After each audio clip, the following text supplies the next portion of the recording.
महात्मा बुद्ध के समय की बात है। उन दिनों मृत्यु के पश्चात आत्मा को स्वर्ग में प्रवेश कराने के लिए कुछ विशेष कर्म कांड कराए जाते थे। होता ये था कि एक घड़े में कुछ छोटे छोटे पत्थर डाल दिए जाते और पूजा हवन इत्यादि करने के बाद उस पर किसी धातु से चोट की जाती।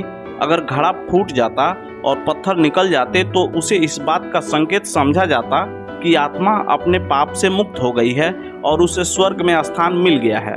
चूंकि घड़ा मिट्टी का होता था, इसलिए इस प्रक्रिया में हमेशा ही घड़ा फूट जाता और आत्मा स्वर्ग को प्राप्त हो जाती।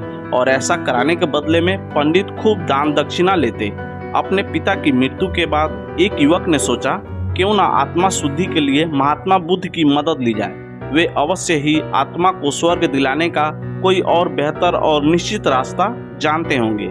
इसी सोच के साथ वो महात्मा बुद्ध के समक्ष पहुंचा और बोला, हे महात्मन, मेरे पिताजी नहीं रहे, कृपया आप कोई ऐसा उपाय बताएं कि यह सुनिश्चित हो सके कि उनकी आत्मा को स्वर्ग में ही स्थान मिले। बुद्ध बोले, ठीक है, जैसा मैं कहता हूँ वैसा करना। तुम उन पंडितों से 2 घड़े लेकर आना, एक में पत्थर और दूसरे में घी भर देना। दोनों घड़ों को नदी पर लेकर जाना और उन्हें इतना डुबाना कि बस उनका ऊपरी भाग ही दिखे। उसके बाद पंडितों ने जो मंत्र तुम्हें सिखाए हैं उन्हें जोर जोर से बोलना और अंत में धातु से बनी हथौड़ी से उन पर नीचे से चोट करना।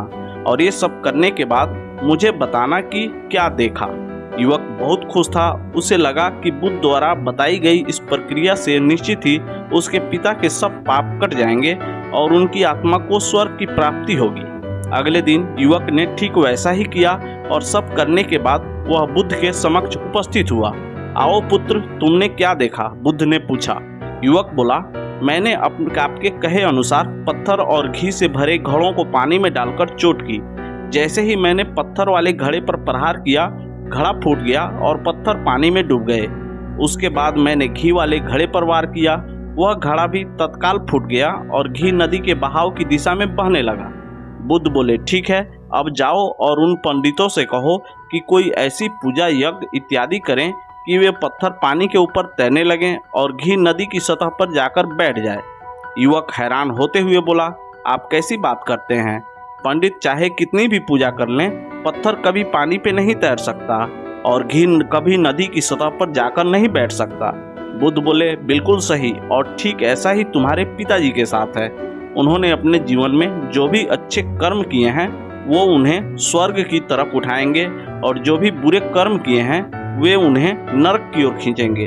और तुम चाहे जितनी भी पूजा करा लो, कर्म कांड करा लो, तुम उनके कर्म फल को रत्ती भर भी नहीं बदल सकते। युवक बुद्ध की बात समझ चुका था कि मृत्यु के पश्चात स्वर्ग जाने का सिर्फ एक ही मार्ग है और वो है जीवित रहते हुए अच्छे कर्म करना।